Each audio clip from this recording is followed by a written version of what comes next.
Bonjour et bienvenue dans votre rendez-vous quotidien sur l'actualité des marchés financiers et économiques. Aujourd'hui, nous allons parcourir ensemble les faits marquants de la séance du 20 mars 2025, en commençant par les grands indices mondiaux, avant de zoomer sur l'Afrique et la zone UEMOA, puis de faire un focus sur la bourse régionale des valeurs mobilières. Sur la scène internationale, les bourses marquent une pause après plusieurs séances de hausse. En Europe, le CAC 40 a reculé de presque 1%, freiné par des prises de bénéfices dans l'aéronautique défense et le secteur bancaire. De l'autre côté de l'Atlantique, la Réserve fédérale américaine a décidé de maintenir ses taux directeurs, tout en prévoyant 2 baisses de taux d'ici la fin de l'année. Les craintes d'une situation de stagflation, c'est-à-dire une croissance très faible accompagnée d'une inflation persistante, ont propulsé l'or à plus de 3000 $ l'once, tandis que le pétrole Brent stagne aux alentours de 72 $ le baril. Enfin, l'euro continue de se renforcer face au dollar, frôlant la barre des 1,10 $, porté par des perspectives d'investissement en Europe et des politiques publiques de réarmement. Après ce rapide tour d'horizon des marchés mondiaux, intéressons-nous maintenant à l'actualité économique en Afrique et dans la zone UEMOA, où plusieurs événements majeurs ont marqué la journée. La Guinée augmente sa redevance de gestion sur les licences des opérateurs télécoms, une décision visant à moderniser le secteur et à accroître les recettes de l'État. Pendant ce temps, le Sénégal revoit la taxe sur le tabac à la hausse, à 70, afin de faire reculer la consommation et soutenir les politiques de santé publique. Toujours au Sénégal, un projet d'usine de raffinage d'or artisanal est en discussion pour mieux valoriser la production locale. De son côté, le Burkina Faso table sur une croissance de 5,1% en 2024 grâce à l'arrivée de nouveaux investissements et des réformes structurelles encourageantes. Côté entreprise, UNI cède des participations en Côte d'Ivoire et au Congo à Vitol, illustrant la reconfiguration stratégique d'actifs dans le secteur de l'énergie. Sur le plan bancaire, plusieurs filiales de BOA affichent des résultats contrastés.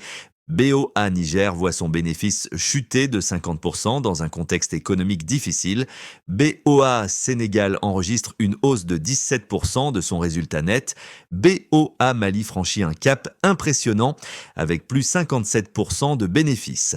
Passons à présent à la bourse régionale des valeurs mobilières où l'ambiance est plutôt baissière. L'indice BRVM Composite termine à 284,93 en baisse de 1,38%. Malgré cela, il s'affiche en progression de plus de 3% depuis janvier.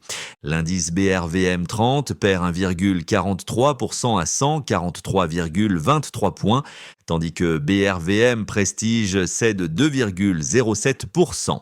Son évolution reste toutefois positive de plus de 5% depuis janvier. Côté secteur, on note une baisse pour les télécommunications et l'énergie, mais les industriels et la consommation de base progressent.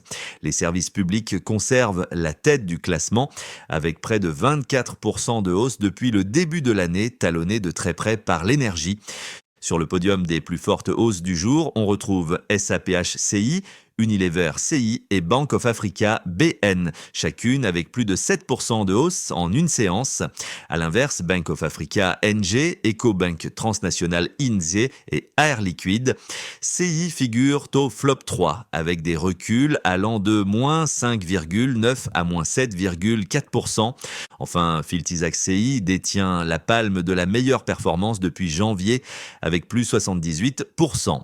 Sur le front des informations corporate, Orange CI convoque ses actionnaires en assemblée générale ordinaire et Ecobank CI publie son rapport annuel augurant de résultats a priori positifs pour 2024. En résumé, la séance du 20 mars 2025 se caractérise par une certaine prudence sur les marchés internationaux, tandis que l'Afrique et la zone UEMOA continuent de faire l'actualité avec des réformes sectorielles, des cessions d'actifs majeurs et une croissance qui se maintient dans plusieurs pays.